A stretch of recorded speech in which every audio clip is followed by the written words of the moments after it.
December മാസം യേശു കർത്താവിന്റെ തിരുപ്പിറവി അല്ലെങ്കിൽ യേശു കർത്താവിന്റെ ജനനം ഡിസംബർ 25 ആണ് എന്നാണ് ലോകം മുഴുവൻ ആളുകൾ വിശ്വസിക്കുന്നത്. അപ്പോൾ തന്നെ അതിന് വിരുദ്ധമായി ഒരുപാട് തരത്തിലുള്ള മെസ്സേജുകൾ സോഷ്യൽ മീഡിയയിൽ പ്രചരിക്കാറുണ്ട്. അപ്പോൾ ചരിത്രപരമായി ഈ വിഷയത്തിൽ എന്തൊക്കെയാണ് തെളിവുകൾ, അല്ലെങ്കിൽ ആരൊക്കെ ഇതിനെക്കുറിച്ച് പറഞ്ഞിട്ടുണ്ട്, എന്താണ് ഇതിനെക്കുറിച്ചൊന്ന് പറയാമോ? ഇത് പ്രധാനമായും മനസ്സിലാക്കേണ്ടത് അപ്പോസ്തോലിക സഭ അവരുടെ കർത്താവായ യേശുവിന്റെ ജനനത്തെയും മരണത്തെയും പുനരുത്ഥാനത്തെയും അനുസ്മരിക്കുവാൻ 3 ദിവസങ്ങൾ നിശ്ചയിച്ചു. അവരുടെ സഭയുടെ പെരുന്നാളുകളാണത്. അപ്പൊ അപ്പോസ്തോലിക സഭകളുടെ 3 പെരുന്നാളുകളാണ് ക്രിസ്തുമസും ദുഃഖവെള്ളിയാഴ്ചയും ഈസ്റ്ററും. പിന്നീട് അവർക്ക് ലോകത്തിലുണ്ടായ ഇൻഫ്ലുവൻസ് കൊണ്ട് പല ലോകരാജ്യങ്ങളിലും അത് അവധിയാണ്. ലോകത്ത് ഏറ്റവും അധികം അവധിയുള്ളത് ക്രിസ്തുമസ് ആണ്. നിങ്ങൾക്കറിയോ, മുസ്ലിം രാജ്യമായ പാകിസ്ഥാനിൽ പോലും ക്രിസ്തുമസിന് പബ്ലിക് ഹോളിഡേ ആണ്. പാകിസ്ഥാനിൽ പോലും. That is the influence of the church. അപ്പൊ അതാണ് ദൈവത്തിന്റെ ആശീർവാദമുള്ള സഭ. കാരണം ഇത് ലോകം മുഴുവൻ അംഗീകരിച്ചു. പിന്നെ ഫോർ അക്കാഡമിക് പർപ്പസ് എങ്ങനെയാണ് ഇവരിത് തീരുമാനിച്ചെന്നുള്ളതിനെ പറ്റി വേണം നമുക്ക് നിശ്ചയിക്കാം. അല്ലാതെ അതിനെപ്പറ്റി ഒന്നും കമന്റ് പറഞ്ഞിട്ട് ഒരു കാര്യവും ഇല്ല. കാരണം you are not the part of that church. അവരാഘോഷിക്കുന്നു. അപ്പൊ ആ ചർച്ചിനെ ബഹുമാനിക്കുന്നവരുണ്ട്. ഹിന്ദുക്കളുണ്ട്, മുസ്ലിങ്ങളുണ്ട്, സിഖുകാരുണ്ട്. അവരെല്ലാം ഈ ക്രിസ്തുമസ് ആഘോഷിക്കുന്നു. ഹിന്ദുക്കൾ ദീപാവലി ആഘോഷിക്കുമ്പോൾ എന്തുകൊണ്ട് നിങ്ങൾ ഇന്ന് ആഘോഷിക്കും? ഇന്നാണ് ദീപാവലി നിങ്ങളോട് ആര് പറഞ്ഞു? ആരും ചോദിക്കുന്നില്ല. അവർ ഓണം ആഘോഷിക്കുമ്പോൾ അവിടെ ചെന്ന് ആരും ചോദിക്കില്ല, നിങ്ങൾ എന്തിനാ ഇന്ന് ഓണം ആഘോഷിക്കും? ഇന്നാണ് ദീപാവലി. പിന്നെ മുഹമ്മദിയര് നബിദിനം ആഘോഷിക്കുമ്പോൾ ഒരുത്തനും ചെന്ന് അവിടെ തടയുന്നില്ല, ചോദിക്കുന്നില്ല, ഇന്നാണ് നബിദിനം, നിങ്ങളോട് ആര് പറഞ്ഞു? പക്ഷേ അപ്പോസ്തോലിക സഭ ക്രിസ്തുമസ് ആഘോഷിക്കുമ്പോൾ ചില ആളുകൾക്ക് അങ്ങ് പ്രശ്നമാണ്. അപ്പൊ ഒന്നും മിണ്ടാതിരിക്കുക, അല്ലെങ്കിൽ അവരെ സപ്പോർട്ട് ചെയ്യുക, ആഘോഷിക്കുക. ഏതായാലും ലോകരാജ്യങ്ങളും ഗവൺമെന്റുകളും ആയിരക്കണക്കിന് വർഷങ്ങളായിട്ട് ഇത് അംഗീകരിച്ചിരിക്കുന്നു, അക്നോളജ് ചെയ്തിരിക്കുന്നു. നിന്റെ വീട്ടിൽ തൂങ്ങിക്കിടക്കുന്ന കലണ്ടറിൽ ചുവന്ന അക്ഷരത്തിൽ ഡിസംബർ 25 നിന്നെ നോക്കി പല്ലളിക്കുന്നു. ഈസ്റ്റർ നിന്നെ നോക്കി പല്ലളിക്കുന്നു. ഇത് നീ മനസ്സിലാക്കുക. പിന്നെ സഭയെ സംബന്ധിച്ച് പറഞ്ഞാൽ 4-ാം നൂറ്റാണ്ടിൽ ക്രിസ്തുമസിന്റെയും ഈസ്റ്ററിന്റെയും ഒക്കെ കാര്യം ഉറപ്പിച്ചതാണ് ദുഃഖവെള്ളിയാഴ്ചയുടെ. ആ ഒപ്പമാണ് ബൈബിൾ ഉറപ്പിച്ചത്. അതുകൊണ്ട് ഈ ബൈബിളിന്റെ പ്രാധാന്യം ഉണ്ടെന്ന് പറയുന്നവർ ബൈബിളിനേക്കാൾ അധികം പ്രാധാന്യം ഈസ്റ്ററിനും ക്രിസ്തുമസിനും ദുഃഖവെള്ളിക്കും ഉണ്ട്. കാരണം ഇതെല്ലാം ഒരുമിച്ചാണ് ഉറപ്പിക്കുന്നത്. ഇതെല്ലാം സഭ ഉറപ്പിച്ചതാണ്.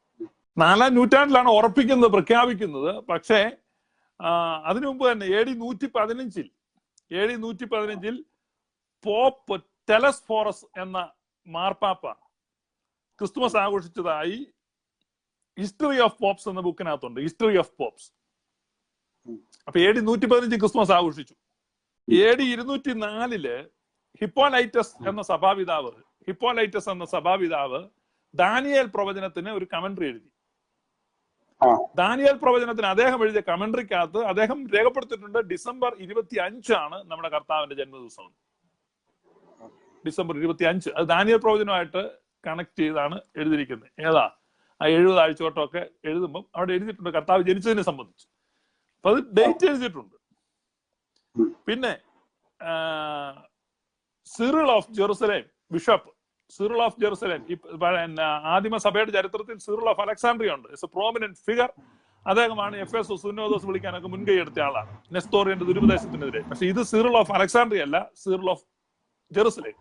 സിറിൾ ഓഫ് ജെറുസലേം പോപ്പ് ജൂലിയസിനോട് എഴുതി ചോദിച്ചു യേശു ക്രിസ്തുവിന്റെ ജന്മദിവസം എന്നാണെന്ന് റോമൻ പബ്ലിക് റെക്കോർഡ്സ് പരിശോധിച്ചെന്ന് അറിയിക്കണമെന്ന്. റോമൻ പബ്ലിക് റെക്കോർഡ്സ് എന്ന് പറഞ്ഞാൽ യെരുശലേം ദൈവാലയം തകർത്തപ്പോ ഈ ടൈറ്റസ് ഈ യെരുശലേമിലുണ്ടായിരുന്ന റെക്കോർഡുകളെല്ലാം റോമിലേക്ക് കൊണ്ടുപോയി. അദ്ദേഹം ഈ അക്ഷരവിരോധി അല്ലായിരുന്നു. അതുകൊണ്ട് പുസ്തകങ്ങളും റെക്കോർഡുകളും കത്തിച്ചില്ല. അങ്ങനെ കൊണ്ടുപോയ കൂട്ടത്തിൽ യേശുവിന്റെ ജനനം രേഖപ്പെടുത്തിയ രജിസ്റ്ററും കൊണ്ടുപോയിട്ടുണ്ട്. അത് റോമൻ പബ്ലിക് ലൈബ്രറിയിൽ ഇരിപ്പുണ്ടായിരുന്നു. റോമൻ പബ്ലിക് ലൈബ്രറിയിൽ താൻ അത് പരിശോധിച്ചെന്നും യേശു ജനിച്ചത് ഡിസംബർ 25 ജനനത്തിന്റെ റെക്കോർഡ് പ്രകാരം ഡിസംബർ 25 ജോൺ ക്രിസോസ്റ്റം തന്റെ പ്രസംഗത്തിൽ പറഞ്ഞിട്ടുണ്ട്. അതുപോലെ ഈ പോപ്പ് ജൂലിയസിന് ജെറുസലേമിലെ ബിഷപ്പ് ലെറ്റർ അയച്ചു. യേശുവിന്റെ ജനനത്തീയതി കൃത്യമായും പബ്ലിക് റെക്കോർഡ്സ് നോക്കി അറിയിക്കണം എന്ന് പറഞ്ഞപ്പോൾ പോപ്പ് ജൂലിയസ് അയച്ച മറുപടി ഇന്ന് ലഭ്യമാണ്. അദ്ദേഹം എഴുതിയിരിക്കുന്നത് ഡിസംബർ 25 അപ്പം ഇതൊക്കെ ചരിത്രത്തിൽ നിന്നുള്ള തെളിവാണ്. പിന്നെ ജസ്റ്റിൻ മാർട്ടിയർ എംപറർക്ക് അയച്ച കത്തിനകത്ത് അദ്ദേഹം പറയുന്നുണ്ട്, Jesus was born in Bethlehem as you can ascertain also from the register for taxing. അപ്പം ജസ്റ്റിൻ മാർട്ടിയർ എഴുതുന്ന ലെറ്ററിനകത്ത് ഡിസംബറിലാണ് യേശു ജനിച്ചത്. അത് ടാക്സിന്റെ റെക്കോർഡിനകത്ത് ഉണ്ടെന്ന് പറയുന്നുണ്ട്. തെർത്തുല്യൻ എഴുതിയിട്ടുണ്ട്, റോമൻ ആർക്കൈവ്സിൽ എഴുതിയിരിക്കുന്ന സെൻസസ് റെക്കോർഡുകൾ പ്രകാരം യേശു ജനിച്ചത് ഡിസംബർ 25 അപ്പൊ ഇതെല്ലാം ഹിസ്റ്റോറിക്കൽ എവിഡൻസുകളാണ് ഈ പറഞ്ഞത്. അപ്പൊ ആദ്യകാലത്തുള്ള സഭാപിതാക്കന്മാരെല്ലാം ഇതിനെ അംഗീകരിച്ചിരുന്നതാണ്. ഇതിനെ അംഗീകരിച്ചിരുന്നു. നിക്കിയ സുന്നോദോസ് കൂടിയത് തന്നെ ഈസ്റ്റർ 3 ദിവസം ആഘോഷിച്ചിരുന്നു. അതിനെ ഏകീകരിക്കാൻ വേണ്ടിയാ. അവർക്ക് ബൈബിൾ കുത്തിക്കെട്ടുന്നല്ലായിരുന്നു പ്രധാനം. അവരുടെ പ്രധാന വിഷയം ഈസ്റ്റർ എന്ന് ആഘോഷിക്കണമെന്നുള്ളത്. കാരണം അതിന് മുമ്പേ ഉണ്ടായിരുന്നു. പിന്നെ ആദിമകാലം തൊട്ട് ഈസ്റ്റർ ആഘോഷിക്കുമായിരുന്നു. അപ്പൊ ആ ഈസ്റ്റർ എങ്ങനെ ഉയർപ്പ് വരുന്ന ആള്, അപ്പൊ ഈ ഉയർപ്പ് വരുന്ന കാരണം സഭാകാലം തന്നെ പലതായിട്ട് തിരിച്ചിരിക്കുക. കിന്ത്യ കാലമെന്നും ഇങ്ങനെ പല കാലങ്ങളായിട്ട് തിരിച്ചിരിക്കുന്നു. സ്ലീബ കാലം എന്നും ഒക്കെ ഉണ്ട്. അപ്പൊ സഭയുടെ 8 കാലങ്ങളുണ്ട്. 8 കാലങ്ങളിൽ പാടാൻ 8 ഈണങ്ങളുണ്ട്. അങ്ങനെയെല്ലാമാണ് ആദിമകാലം തൊട്ട് ഇതുള്ളത്. അപ്പോ അതേപറ്റി ഞാൻ ഒരു ദിവസം സഭാ കലണ്ടർ എന്താണെന്ന് പറയാം. കാരണം ക്രിസ്ത്യാനിറ്റിയുടെ ആ മഹത്വവും പ്രാപവുത്തിൽ അസൂയ പോണ്ട ആളുകള് ഓരോന്ന് പടച്ചു വിടുന്നതാണ്. അപ്പൊ ക്രിസ്തു ജനിച്ച ഡിസംബർ 25 അതുകൊണ്ടാണ് ക്രിസ്തുമസ് അന്ന് ആഘോഷിക്കും. ഈ കലണ്ടർ ഉണ്ടാക്കിയതും ഇതിപ്പോ ഇന്നൊരുത്തം കമന്റ് എഴുതിയിരിക്കുക, 70 വർഷം മുമ്പ് കേരളത്തിൽ ജനിച്ചവന്റെ ഡേറ്റ് ഓഫ് ബർത്ത് പോലും ലഭ്യമല്ലാതിരിക്കുക ഈ 2000 കൊല്ലത്തിൽ. എടാ, അത് സംസ്കാരത്തിന്റെ വ്യത്യാസമുണ്ട്. കേരളത്തില് 300 കൊല്ലത്തിനപ്പുറത്തുള്ള ഒരു രേഖയില്ല. അന്തരിച്ച മഹാനായ EMS നമ്പൂതിരിപ്പാട് അദ്ദേഹം എന്നോട് പറഞ്ഞിട്ടുണ്ടോ, ചരിത്രം ചമയ്ക്കാൻ ഒരു രേഖയും കേരളത്തിൽ ഇല്ലെന്ന്. ഊഹങ്ങളും ഊഹാപോഹങ്ങളും നിഗമനങ്ങളും അനുമാനങ്ങളും അതിന്റെ അടിസ്ഥാനത്തിൽ കെട്ടിപ്പടുക്കുന്ന വെറും ചിന്തകളാണ് കേരള ചരിത്രം. കാരണം കേരളത്തിൽ റെക്കോർഡ് എവിഡൻസ് ഒന്നുമില്ല. പിന്നെ കേരള ചരിത്രം പക്ഷേ റോമ ഗവൺമെന്റിന്റെ ഒന്നും കാര്യം അങ്ങനെയല്ല. മാർപ്പാപ്പയുടെ അധീനതയിലുള്ള ഭൂഗർഭ ലൈബ്രറിയിൽ 2000 വർഷത്തിന് മുമ്പുള്ള പുസ്തകങ്ങളുണ്ട്, രേഖകളുണ്ട്. അപ്പം ഇത് രേഖകളുള്ള ഇതാണ്. അന്നത്തെ കാലത്ത് അവര് ഇതെല്ലാം രേഖപ്പെടുത്തുമായിരുന്നു. ഓരോ സംസ്കാരമാണ്, മനസ്സിലായി. മലയാളിയുടെ സംസ്കാരം അല്ല. അവിടെ റെക്കോർഡുണ്ട്. അത് അന്ന് ജനനം രേഖപ്പെടുത്താൻ വേണ്ടി ബൈബിളിൽ പോയത്. എഴുത്തും വായന ഇല്ലാത്ത കാലമാണോ? അതായത് യേശുക്രിസ്തു ബൈതലഹേമിൽ ജനിക്കണമെന്ന് മീക്ക 5:2 പറഞ്ഞിട്ടുണ്ട്. അതുകൂടാതെ റാബിനിക്ക് പ്രവചനമുണ്ട്, അവൻ ബൈതലഹേം കാസിലിൽ ജനിക്കുമെന്ന്. അപ്പൊ ആ ബൈതലഹേം കാസിലിൽ അവൻ ജനിക്കണമെങ്കിൽ ഈ നസറത്തിൽ നിന്ന് ഇവർ എവിടെ ചെല്ലണം? ബൈതലഹേമിൽ ചെല്ലണം. നസറത്തിൽ നിന്ന് ഇവരെ ബൈതലഹേമിൽ കൊണ്ടു ചെല്ലണമെങ്കിൽ ഒരു മാർഗവുമില്ല. അതിനുള്ള മാർഗമാണ് അന്നത്തെ റോമൻ കൈസറെ മനസ്സ് മാറ്റുക. റോമൻ കൈസർ കൽപ്പിക്കുകയാണ് സെൻസസ് എല്ലാരും അവനവന്റെ പട്ടണത്തിൽ കൊണ്ട് രേഖപ്പെടുത്താൻ. അപ്പൊ ഓരോരുത്തരും അവനവന്റെ പട്ടണത്തിൽ പോകണം. അങ്ങനെയാണ് ഇവര് ബെത്ലഹേമിൽ പോകുന്നത്. ഇപ്പൊ ഇതെല്ലാം ഡിവൈൻലി ഓർക്കസ്ട്രേറ്റഡ് സിസ്റ്റമാണ്. അപ്പൊ അതിനകത്ത് അവിടെ എഴുത്തും വായന ഇല്ലായിരുന്നൊക്കെ പറഞ്ഞു കഴിഞ്ഞാൽ അബദ്ധമാണ്. അപ്പൊ അവര് പേർ വഴി ചാർത്താന്ന് പറഞ്ഞാൽ അവിടെ കൊണ്ട് പേരെഴുതിച്ചു. അതിനുവേണ്ടിയാണ് ബെത്ലഹേം. വ്യക്തമായ തെളിവുണ്ട്. അപ്പൊ ചരിത്രപരമായി ഇത്രയും ആളുകൾ പറഞ്ഞതും ബൈബിള് പരമായും അതിന് തെളിവാണ്. ഇനി ബൈബിള് പരമായി നമ്മൾ നോക്കുമ്പോൾ അല്പം കൂടി ബൈബിളിലേക്ക് നമ്മൾ വരുമ്പോൾ യേശുക്രിസ്തുവിന്റെ ആ ജനനം ഡിസംബർ മാസവുമായി ബന്ധപ്പെട്ട കുറച്ച് കാര്യങ്ങൾ കാണുമല്ലോ, അതൊന്ന് പറയാമോ? ബൈബിൾ പരമായിട്ട് നോക്കിയാൽ ലൂക്കോസ് സുവിശേഷം, ഈ ലൂക്കോസ് സുവിശേഷം ഒരു പ്രത്യേകത ഉണ്ട്. അദ്ദേഹം 1-ാം അധ്യായം തുടങ്ങുമ്പോൾ തന്നെ അദ്ദേഹം പറയുന്നുണ്ട്, തെയോഫിലോസേ, പലരും യേശുവിന്റെ സുവിശേഷം എഴുതിയിട്ടുണ്ടെങ്കിലും ഇതൊക്കെ പലതാണ്. എന്നാൽ എനിക്ക് ആദ്യം മുതൽ സകലവും ക്രമമായി പരിശോധിച്ചിട്ട് സൂക്ഷ്മമായി നിരീക്ഷിച്ച ഒരാളെന്ന നിലയ്ക്ക് എല്ലാം ഒന്ന് ക്രമമായിട്ട് എഴുതുന്നത് ഉചിതമെന്ന് തോന്നിയത് കൊണ്ടാണ് ഞാൻ ഈ സുവിശേഷം എഴുതുന്നത്. എന്ന് പറഞ്ഞാൽ സകല കാര്യങ്ങളും പോയി ഡീറ്റെയിൽഡ് ആയിട്ട് തിരക്കി അന്വേഷിച്ച് അറിഞ്ഞിട്ട് കൃത്യമായിട്ട് എഴുതുകയാണ്. അങ്ങനെ കൃത്യമായിട്ട് എഴുതിയ സുവിശേഷമായതുകൊണ്ട് അദ്ദേഹം സക്രിയാവിനെ അവതരിപ്പിക്കുന്നത് തന്നെ അബിയാക്കൂറിൽ ഉള്ള ഒരു പുരോഹിതനായിരുന്നു സക്രിയാവ് എന്ന് ആദ്യം പറഞ്ഞിട്ട് പിന്നെ പറയാണ് കൂറിന്റെ ക്രമപ്രകാരം താൻ ധൂപം കാണിച്ചു കൊണ്ടിരിക്കുമ്പോൾ കൂറിന്റെ ക്രമപ്രകാരം താൻ ധൂപം കാണിച്ചുകൊണ്ടിരിക്കുമ്പോൾ ജനസമൂഹം എല്ലാം പുറത്ത് പ്രാർത്ഥിച്ചുകൊണ്ടിരുന്നു. അപ്പം പുരോഹിതനകത്ത് ധൂപം കാണിക്കുമ്പോൾ ജനസമൂഹം പുറത്ത് പ്രാർത്ഥിച്ചുകൊണ്ടിരിക്കുന്നത് യോം കിപ്പൂറിനാണ്. ആ യോം കിപ്പൂർ പറഞ്ഞ തിഷ്രി മാസമാണ്. അത് സെപ്റ്റംബർ പകുതിക്കാണ് ഈ ഫെസ്റ്റിവൽ വീഴുന്നത്.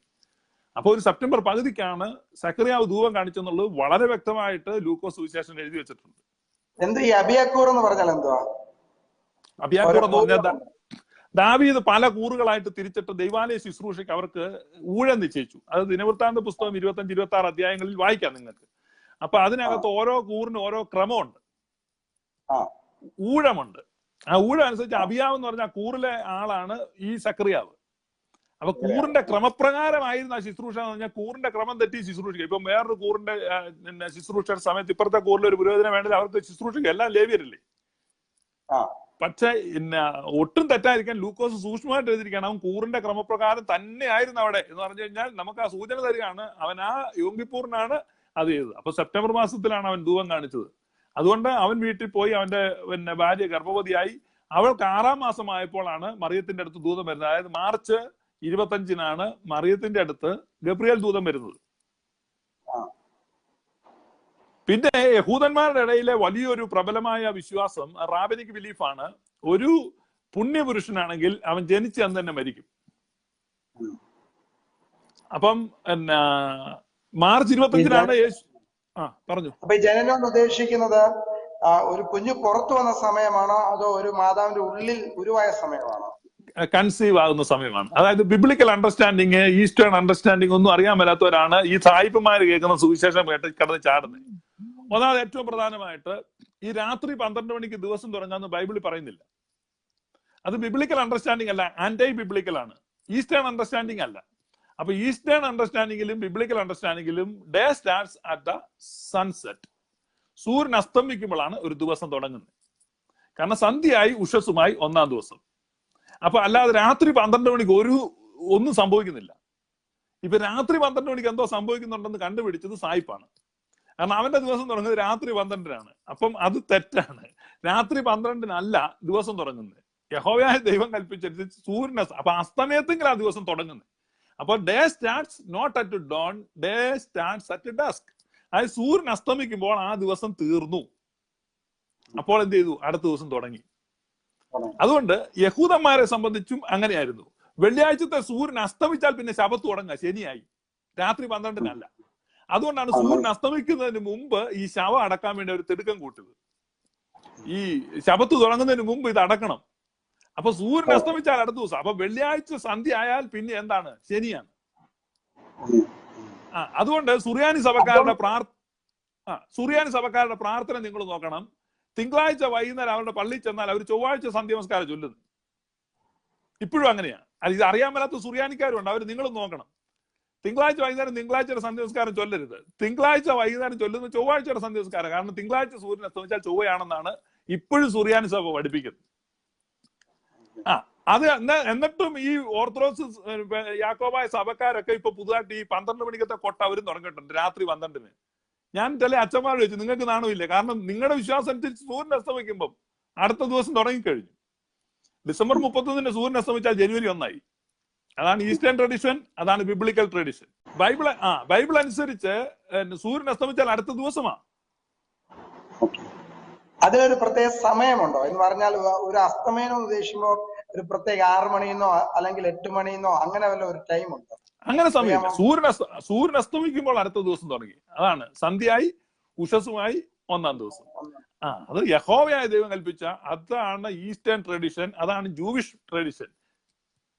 ഇപ്പം ശനിയാഴ്ച സന്ധ്യ കഴിഞ്ഞാൽ പിന്നെ ഞായറാഴ്ചയാണ്.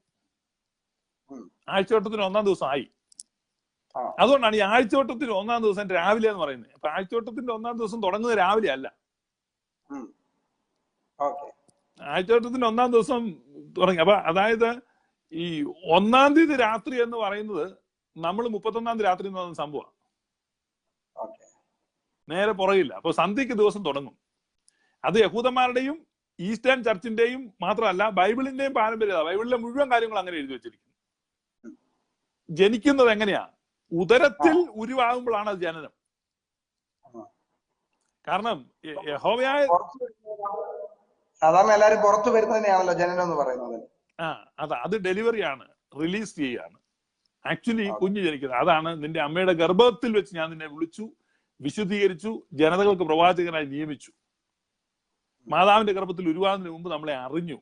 അപ്പൊ ദൈവത്തെ സംബന്ധിച്ച് ഇറ്റ് ഈസ് വെരി ഇമ്പോർട്ടന്റ്. അപ്പൊ ലൈഫ് എന്ന് പറഞ്ഞു കഴിഞ്ഞാൽ ആ ഗർഭപാത്രത്തിൽ തന്നെ ദൈവം ലൈഫായിട്ടാണ് കാണുന്നത്. ബൈബിളും അങ്ങനെയാ കാണുന്നത്. യേശുവിന്റെ അമ്മ മറിയയുടെ വന്ദനസ്വരം കേൾക്കുമ്പം യോഹന്നാൻ ഗർഭപാത്രത്തിൽ തുള്ളുക. അപ്പൊ ഗർഭപാത്രത്തിൽ യോഹന്നാൻ തുള്ളി എന്ന് പറഞ്ഞു കഴിഞ്ഞാൽ അത് പ്രസവം കഴിഞ്ഞിട്ടല്ല. അപ്പൊ ജനിച്ചു, യോഹന്നാൻ ജനിച്ചില്ലേ? അപ്പൊ അതുകൊണ്ട് യേശു ജനിച്ചത് മാർച്ച് 25-നാണ്. കാരണം അതുകൊണ്ട് യേശുവിനെ പ്രസവിച്ചതാണ് ഡിസംബർ 25-ന്. അപ്പൊ മുമ്പേ പറഞ്ഞത് മഹാന്മാരുടെ ജനനം, മഹാന്മാരുടെ അതോ പുണ്യാത്മാക്കളുടെ ജനിക്കുന്ന ദിവസം തന്നെ മരിക്കുമെന്നാണ് ഒരു ചിന്ത. ജനിക്കുന്ന ദിവസം തന്നെ മരിക്കും. അപ്പൊ യേശുവിന്റെ മരണത്തെ സംബന്ധിച്ച് 2 ഡേറ്റ് ആണുള്ളത്, ഡിസ്പ്യൂട്ട് ഉള്ളത്. ഏപ്രിൽ 7 മാർച്ച് 25 2 അഭിപ്രായമുണ്ട്. വേറെ തർക്കമൊന്നുമില്ല. ഒന്നിൽ മാർച്ച് 25 അല്ലെ ഏപ്രിൽ 7, ഇത് രണ്ടുമാണ് സ്വിങ് ചെയ്തിരിക്കുന്നത്. അതുകൊണ്ട് ഏപ്രിൽ 7 വിശ്വസിക്കുന്ന കുറച്ച് വിഭാഗ സഭകളുണ്ട്, ചെറിയൊരു ഗ്രൂപ്പേ ഉള്ളൂ. അവര് ക്രിസ്തുമസ് ജനുവരി 7 ആഘോഷിക്കുന്നു. ജനുവരി 7 കാരണം അവർക്ക് ഉണ്ട് ജനുവരി 7 ആ ജനുവരി 7 അവർ ആഘോഷിക്കുന്നത് എന്തുകൊണ്ടാന്ന് വെച്ച് കഴിഞ്ഞാൽ ഈ ഏപ്രിൽ 7 കണക്കാണ്. ഇപ്പൊ ഏപ്രിൽ 7 വചനിപ്പ്, ഏപ്രിൽ 7 മറിയത്തിന് അരുളപ്പാട് കിട്ടിയത്. അതുകൊണ്ട് ജനുവരി 7 അവർ വിശ്വസിക്കുന്നു. മാർച്ച് 25 ഭൂരിപക്ഷം പേര് വിശ്വസിക്കുന്നത്. അവർ ഡിസംബർ 25 ആഘോഷിക്കുന്നു. അപ്പൊ ഈ ഇത്രയും വ്യത്യാസമേ ഉള്ളൂ.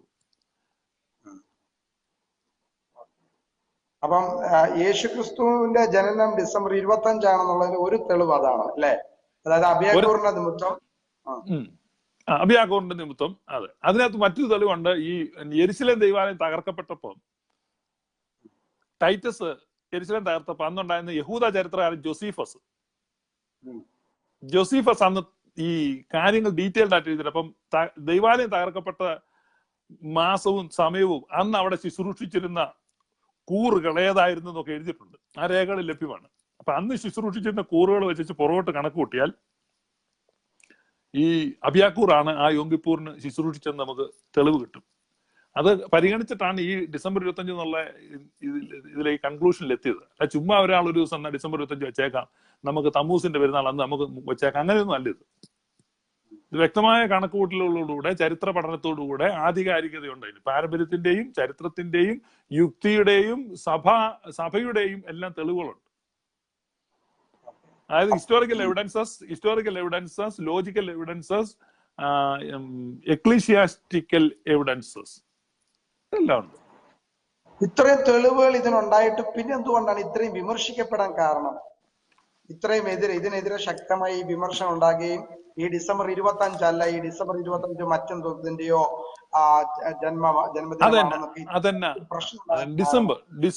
ഡിസംബർ 25 ക്രിസ്തുമസ് എന്ന് പറയുന്നവരുടെ വാളിൽ പോയി നോക്കിയാൽ നിങ്ങൾക്ക് കാണാൻ കഴിയും യേശു ജനിച്ചിട്ടേ ഇല്ലെന്ന്.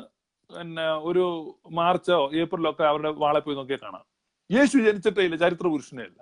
അപ്പൊ ചരിത്ര പുരുഷനെ അല്ലാത്ത ഒരാളുടെ ജനനത്തീയതിയെ പറ്റി നീ എന്തിനു ബോധർ ചെയ്യുന്നേ? ജനിച്ചിട്ടേ ഇല്ലാത്ത ഒരാളുടെ ജനനത്തീയതിയെ സംബന്ധിച്ച് ഇവൻ തർക്കിക്കുക. അപ്പൊ ഇതിന്റെ ഉദ്ദേശം ക്രിസ്ത്യാനിറ്റിക്കെതിരായിട്ട് കല്ലുപെറുക്കി എറിയാന്നുള്ള ഒരു അജണ്ടയാണിത്, അല്ലാതെ ഇത് നന്നാക്കാനുള്ള ഉദ്ദേശമല്ല. അപ്പൊ ഇത് ക്രിസ്ത്യാനിറ്റിക്കെതിരായിട്ട് അവർ ചെയ്യുന്നു എന്നേ ഉള്ളൂ. അതുകൊണ്ട് യേശു ജനിച്ചിട്ടേ ഇല്ലെന്ന് അവർ പറയും. ജനിച്ചിട്ടേ ഇല്ലാത്ത യേശു കാശ്മീരിൽ വന്നെന്നും അവർ പറയും. എനിക്കിതൊന്നും മനസ്സിലാകുന്നില്ല. ജനിച്ചിട്ടില്ലാത്ത യേശു കാശ്മീരിൽ വന്നെന്നും അവിടെ ആയിരുന്നത്. പിന്നെ കാശ്മീരിൽ കല്ലറയുണ്ട്. അപ്പൊ ജനിക്കാത്ത ആളുടെ കല്ലറ എങ്ങനെയാ കാശ്മീരിൽ വരുന്നത്? ഇങ്ങനെ അവരെന്തെല്ലാം കർത്താവിനെ അപമാനിക്കുകയും അപകീർത്തിപ്പെടുത്തുകയും ചെയ്യാൻ പറ്റുമോ അതെല്ലാം സാധിക്കുന്നിടത്തോളം അവർ ചെയ്യും. അതിന്റെ ആ അജണ്ടയുടെ ഭാഗമായിട്ടാണ് ഈ ക്രിസ്തുമസിനെതിരായിട്ടുള്ള ഈ നീക്കം. കാരണം ലോകത്തിലെ ഏറ്റവും വലിയ സെലിബ്രേഷൻ ക്രിസ്തുമസ് ആണ്. നമ്മളിപ്പോ അങ്ങ് അകലേന്ന് നോക്കുകയെന്ന് വെച്ചോ, ഭൂമിക്കൊക്കെ മുകളിൽ പോയി ബഹിരാകാശത്തിൽ നിന്ന് ഭൂമിയെ ഒരു വർഷം നോക്കിയാൽ ഈ ഭൂമിയിൽ ഏറ്റവും വലിയ സെലിബ്രേഷൻ ആണ് ക്രിസ്മസ്. വേറൊരു ഫംഗ്ഷൻ ഇത്രയും വൈഡ്ലി അക്സെപ്റ്റഡ് ആയിട്ടില്ല. ഇതുപോലത്തെ ഒരു സെലിബ്രേഷൻ ഇല്ല. ലോകരാജ്യങ്ങളിലെ മുഴുവൻ തപാൽ വകുപ്പ് ഇരട്ടി സമയം പണിയെടുക്കുന്ന ഒറ്റ സീസൺ ക്രിസ്മസ് സീസണാണ്. ലോകരാജ്യങ്ങളിലെ എല്ലാ തപാൽ വകുപ്പും ഓവർ ടൈമാണ്.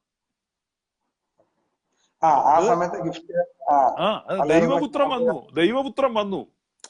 അത് ആ പ്രാധാന്യമൊക്കെ നശിപ്പിക്കാൻ വേണ്ടി ശ്രമിക്കുന്നവരെ എന്താ പറയുക, അവരെ കുറിച്ച് എന്താ പറയുക? God send his son. അതിന് ആ ലോകത്ത് അത്രയും പ്രാധാന്യമുണ്ട്. അപ്പൊ അതിനെയൊക്കെ എതിർക്കുകയും പരിഹസിക്കുകയും ചെയ്യുന്നവര് ക്രിസ്തുവുമായിട്ട് ഒരു ബന്ധമില്ലാത്തവരാണ്. നമ്മുടെ കർത്താവ് ഉയർത്തപ്പെടുന്നു, നമ്മുടെ കർത്താവ് മഹത്വപ്പെടുന്നു, നമ്മുടെ കർത്താവ് ആഘോഷിക്കപ്പെടുന്നു. ഉയ്യോ, സഹിക്കാൻ പറ്റുന്നില്ല. ഇവനിലുള്ളത് എതിർ ക്രിസ്തുവിന്റെ ആത്മാവാണ്. യേശുക്രിസ്തു ഒരു, കാരണം ജാതി, നമ്മുടെ രീതി മറ്റൊരു ഭാഷയെ പറഞ്ഞ ജാതി ആളുകൾ പോലും അംഗീകരിക്കുന്ന കാര്യമാണ് ക്രിസ്മസ് എന്ന് പറയുന്നത്. യേശുക്രിസ്തുവിന്റെ ജനനമാണ്. കഴിഞ്ഞ ക്രിസ്തുമസിന് എന്റെ മോളുടെ കൂടെ പഠിക്കുന്ന ഒരു കൊച്ചുണ്ട്. അവൾ ഈ ഗുജറാത്തി, അവിടുത്തെ ബ്രാഹ്മണ കുടുംബത്തിൽപ്പെട്ടത്. സ്കൂളിൽ കൂടെ പഠിക്കുന്ന. അപ്പം മോളോട് പറഞ്ഞു, ക്രിസ്തുമസിന് എന്നെ കൂടെ നിങ്ങളുടെ പള്ളിയിൽ കൊണ്ടുപോകാന്ന് ചോദിച്ചു. കാരണം അവരുടെ വീട്ടിൽ ഈ ഇതെല്ലാം ഉണ്ട്, അലങ്കാരം എല്ലാം ഉണ്ട്, ചുറ്റും ഭയങ്കര ഫെസ്റ്റീവ് മൂഡല്ലേ അമേരിക്കയിൽ. അപ്പം ഇവള് വന്നതിനോട് പറഞ്ഞു എന്റെ ഫ്രണ്ടിനെ കൂടെ കൊണ്ടുപോകണമെന്ന് പറഞ്ഞു പള്ളിയിൽ. അവളും കൂടെ ഉള്ളതുകൊണ്ട് അന്ന് അവരെ കൂട്ടി ജോയലോസിന്റെ ചർച്ചിൽ പോയി. ജോയലോസിന്റെ ചർച്ച ഉണ്ടല്ലോ, ലേക്ക്വുഡ്. അവിടെ ചെന്ന് എന്റെ ലിനു സ്വർഗം ഇറങ്ങി വന്ന പോലത്തെ ഒരു ആരാധന. ഞാൻ അന്ന് പോയില്ലായിരുന്നേ, എനിക്ക് വലിയ നഷ്ടമായി പോയി. സത്യത്തിൽ ലിറ്ററലി ഒരു 10-25,000 പേര്, മുഴുവൻ പേരും കരയുക. ഹൃദയം തകർക്കുന്ന പോലെ അവർ ആരാധിക്കുക. യേശു ജനിച്ചു എന്ന് പറഞ്ഞു. അത് 1 by 1 ആയിട്ട് ഓരോരുത്തരും മുന്നോട്ട് വന്ന് പാടും. ഓരോരുത്തരും പാടുമ്പം പാടി തീരുന്നവരുടെ കണ്ണിൽ നിന്ന് ടീയേഴ്സ് വരികയാണ്. ഞാൻ നോക്കി ഈ പെങ്കൊച്ചു അങ്ങ് പൊട്ടിക്കരയുകയാണ്. ഭയങ്കര ഒരു ആത്മീയ അന്തരീക്ഷം, ഭയങ്കരമായിട്ട് സന്തോഷം. എന്നിട്ട് ഇറങ്ങിക്കഴിഞ്ഞപ്പം ഞാൻ ചോദിച്ചു അതിനോട് എങ്ങനെ ഉണ്ടായിരുന്നു ഇത്. അവ പറഞ്ഞു, it is an unforgettable day in my life. ശരിക്കും ഈ നമ്മൾ കഴിഞ്ഞ ഒരു ലൈവിൽ പറഞ്ഞത് ക്രിസ്മസിനെ കുറിച്ച് മാത്രമേ നമ്മൾ സൂചിപ്പിച്ചു വിട്ടു.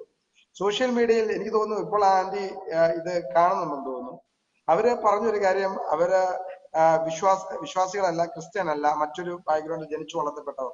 അവരുടെ വീടിന്റെ അപ്പുറത്തെ വീടുകളിലൊക്കെ ഈ ക്രിസ്മസ് കരോള് വരികയും ഈ നക്ഷത്രങ്ങളൊക്കെ തൂക്കിയിടുകയും ചെയ്തപ്പോൾ അവർക്ക് പോലും അവരുടെ ഉള്ളിൽ ഭയങ്കര സന്തോഷവും ഞങ്ങളുടെ വീട്ടിൽ നിങ്ങൾ വരണമെന്ന് പറഞ്ഞ് വിളിക്കുകയും ശരിക്കും അവരുടെ ഉള്ളിൽ യേശുവിനെ കുറിച്ച് അറിയാനുള്ള മുഖാന്തരം ക്രിസ്മസ് ആണ് എന്ന് തുറന്നു പറഞ്ഞ ഒരു വിശ്വാസി നമ്മുടെ ലൈവിലുണ്ട്. അപ്പം അത് മറ്റ് മതത്തിൽ നിന്ന് വന്നവർക്ക് പോലും യേശുവിനെ കുറിച്ച് അറിയാൻ ഒരു മുഖാന്തരവും, യേശു ഇന്നും ജീവിക്കുന്നു അല്ലെങ്കിൽ യേശു ക്രിസ്തു ജനിച്ചതിനെ കുറിച്ചൊക്കെ ഒരു ഇത് ലഭിക്കാൻ തന്നെ ഇടയായത് ക്രിസ്മസ് ഞാൻ കഴിഞ്ഞ വർഷം ഞങ്ങള് ചർച്ചിൽ നിന്ന് കരോൾ ഇറങ്ങിയായിരുന്നു. കരോൾ ഇറങ്ങി അനേക ഹിന്ദുക്കൾ ഇൻവൈറ്റ് ചെയ്ത് അവരുടെ വീട്ടിൽ ചെല്ലണം. അങ്ങനെ ഒരുപാട് വീടുകളിൽ പോയി പാടി. അറിയോ, ക്രിസ്മസ് എന്ന് പറഞ്ഞാൽ അങ്ങനെയാണ്. ഈ നമുക്കതിനെ കുറിച്ച്, കാരണം ഈ വേൾഡ് വാർ നടക്കുന്ന സമയത്ത് ഈ യുദ്ധമുന്നണിയിൽ ജർമ്മനി, ഇംഗ്ലണ്ട്, ഭടന്മാര് രണ്ട് സൈഡിൽ യുദ്ധം ചെയ്തുകൊണ്ടിരിക്കുന്ന സമയത്ത് രാത്രി, ക്രിസ്മസ് രാത്രിയാണ്. അപ്പൊ ഇപ്പുറത്തെ ക്യാമ്പിൽ ഇരുന്ന് ഒരാൾ ഒരു ക്രിസ്മസ് പാട്ട് പാടി. ഇപ്പം യുദ്ധം നിൽക്കുന്ന സമയമാണ്. ഇപ്പൊ ഇന്ത്യ പാകിസ്ഥാൻ അതിർത്തി പോലെയാ, ഭയങ്കര ഫ്രിക്ഷനാണ്. അപ്പൊ ആ പാട്ട് എന്ത് ചെയ്യുന്ന വെച്ച് കഴിഞ്ഞാൽ അപ്പുറത്തെ ക്യാമ്പിൽ നിന്ന്, ബങ്കറിൽ നിന്ന് ഒരു പടയാളി ഏറ്റുപാടി. കഴിഞ്ഞപ്പം സംഗതി മാറി. അപ്പൊ ഇവിടുത്തെ ബങ്കറിൽ നിന്ന് എല്ലാവരും പാടി. അപ്പൊ അവിടുത്തെ എല്ലാവരും പാടി.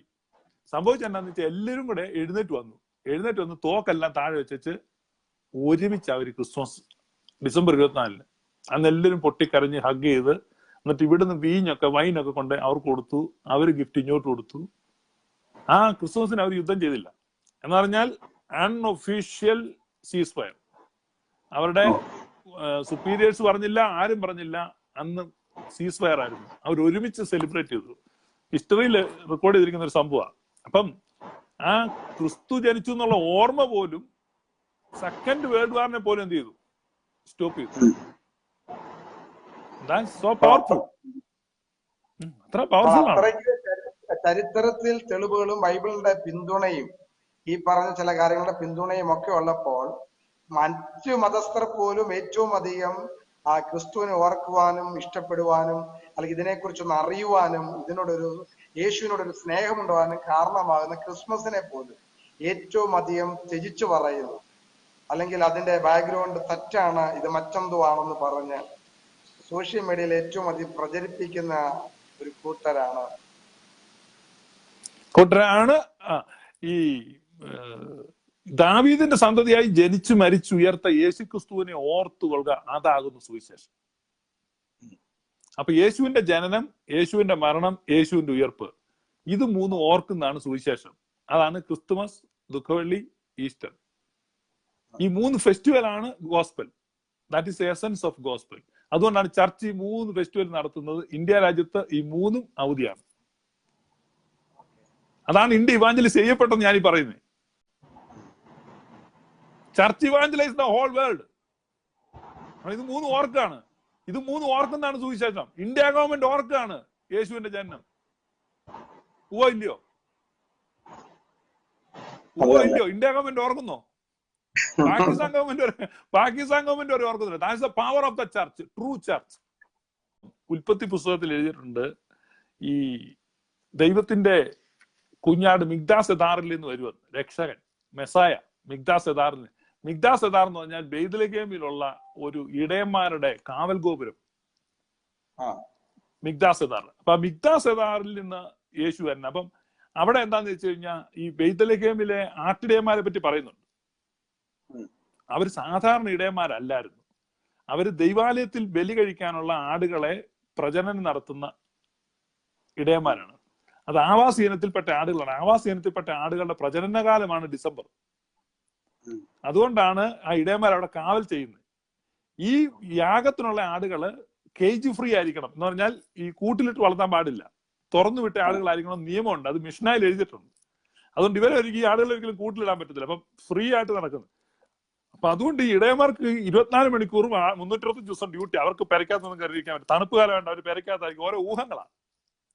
അങ്ങനെയല്ല. ആ ഇടയന്മാര് സാധാരണ ഇടയന്മാരല്ല, സ്പെഷ്യൽ ഇടയന്മാരാണ്. ആ ആടുകൾ സാധാരണ ആടുകളല്ല, സ്പെഷ്യൽ ആടുകളാണ്.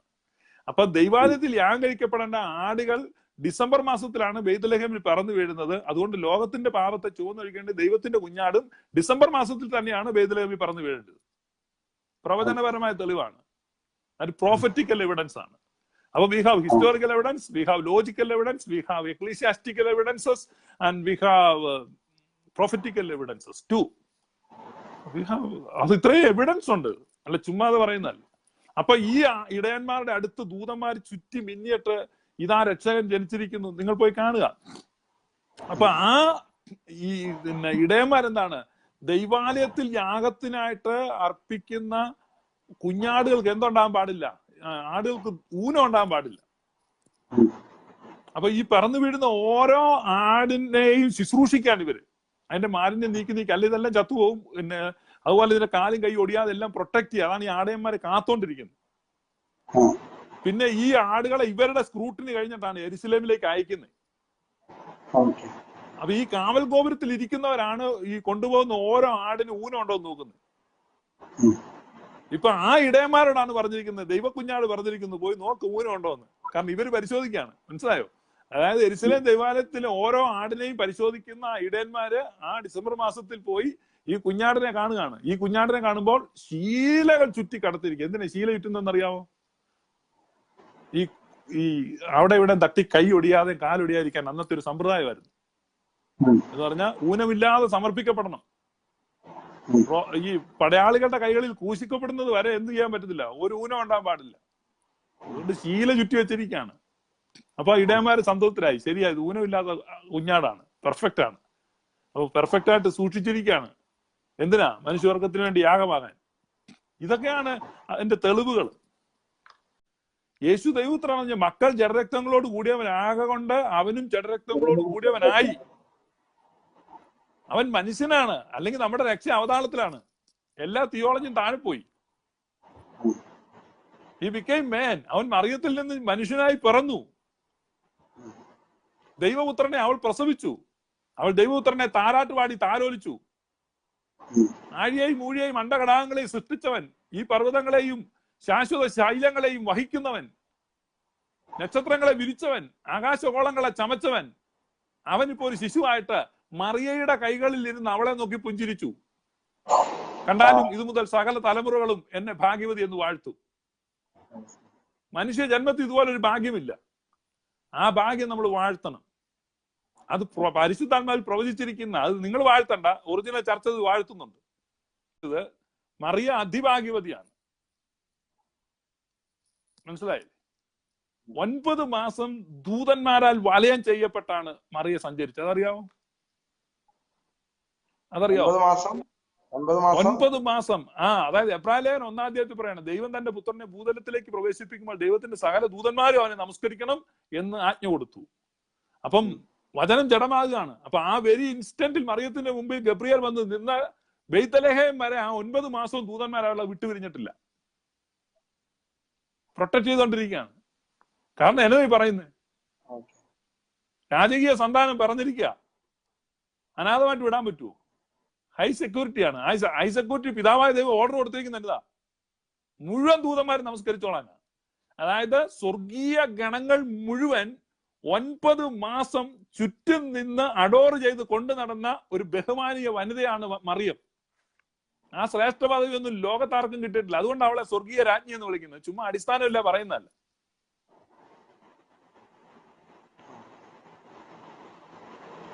അപ്പോ നമ്മുടെ ലൈവ് കണ്ടിരിക്കുന്ന എല്ലാവർക്കും ഈ ഡിസംബർ മാസം ഒരാശംസ പറയാമല്ലോ. Wish you merry Christmas. അപ്പൊ അതുകൊണ്ട് സന്മനസ്സുള്ള എല്ലാവർക്കും നമുക്കൊരു ക്രിസ്മസ് ആശംസിക്കാം. Wish you merry Christmas. ദൈവം എല്ലാവരെയും അനുഗ്രഹിക്കട്ടെ. ഞങ്ങളുടെ ക്രിസ്മസ് ആശംസകൾ അറിയിക്കുന്നു. ദൈവം എല്ലാവരെയും